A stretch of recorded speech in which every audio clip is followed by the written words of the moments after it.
নিজের জীবনটা নিজ হাতে শেষ করে দেওয়ার রেসিপি কি জানেন? প্রথমে খারাপ একজন মানুষকে ভালোবাসা, তারপর সেই মানুষটি খারাপ এটি বুঝতে পারার পরেও তাকে বিয়ে করা, আর তৃতীয়ত সারা জীবন এই অপেক্ষায় থাকা যে এই মানুষটি একদিন ভালো হবে, আপনাকে ভালোবাসবে।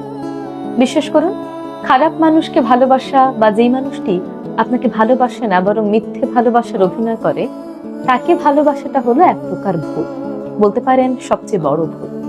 কিন্তু সে আপনাকে ভালোবাসে না, মিথ্যে অভিনয় করছে, মানুষ হিসেবে মোটেও ভালো না, এটা জানার পরও যখন আপনি তাকে বিয়ে করেন, তার মানে আপনি নিজ হাতে নিজেকে শেষ করলেন।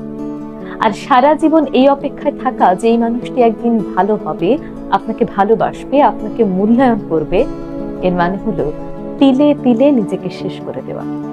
তাই আগেই সাবধান হন। জীবন সঙ্গী বাছাই করার আগে বারবার চিন্তা করুন আপনার সিদ্ধান্তটি সঠিক কিনা, কারণ এটি জীবনের সবচেয়ে মূল্যবান সিদ্ধান্ত। তাই এই সিদ্ধান্ত নেয়ার আগে সাবধান।